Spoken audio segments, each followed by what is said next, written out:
Falcons. Today is Thursday, March 6th. I'm Sydney Munoz. And I'm Brooklyn Morgan. Today's weather. Today will be sunny and partially windy. We will have a high of 42 and a low of 30.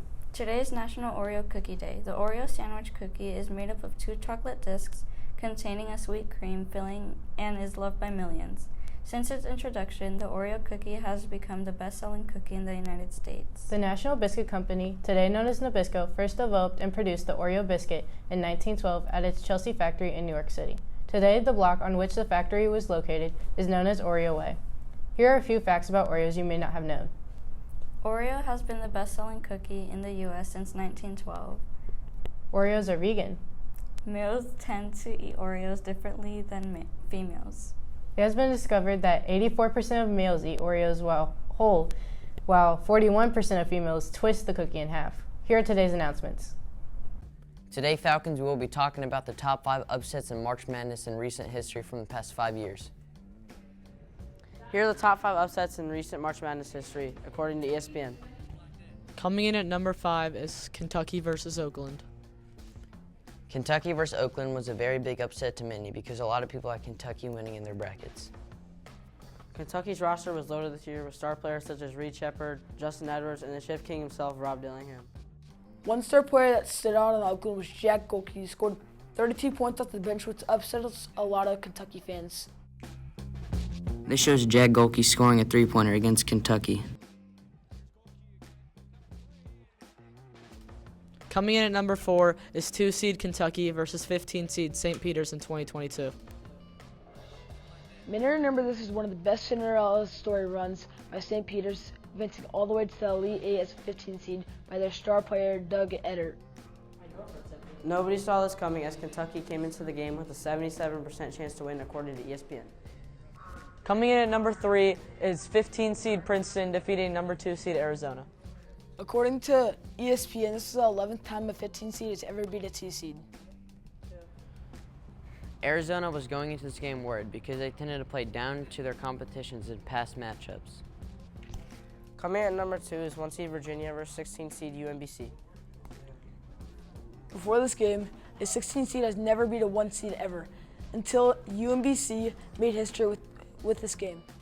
This game was arguably the most surprising game of all time, as Virginia was one of the favorites to win the tournament this year. This loss motivated Virginia so much that the next year they came back and won the whole tournament. Coming in at number 1 is 1 seed Purdue versus 16 seed FDU. This was a very surprising game because Farley Dickinson was a 16 seed playing a number 1 seed. FDU beat Purdue with a shocking score of 65-58. The FDU coach had a famous quote before the game saying, "The more I watch them play, the more I think we can beat them."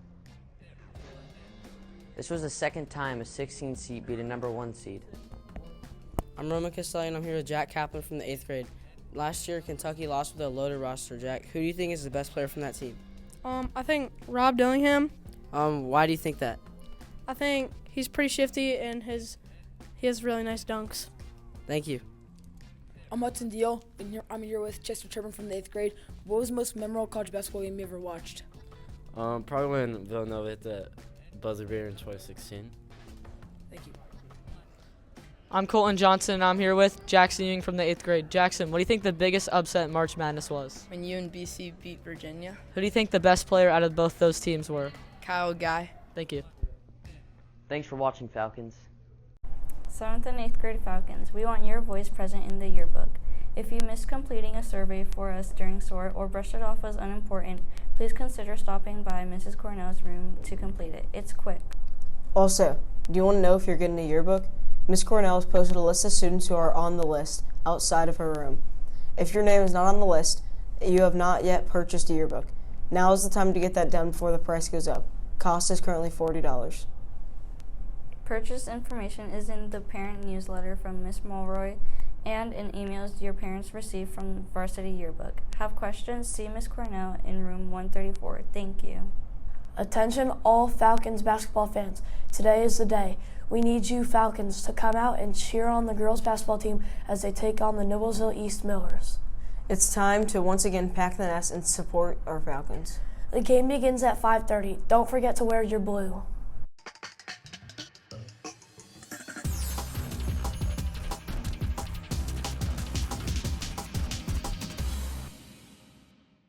Mr. John's class recently competed to see which group could build the strongest tower. The results are in. The first place team, the Black Widow, was the duo of Bella Arthur and Lillian Hughes. Their tower held an amazing 185 pounds.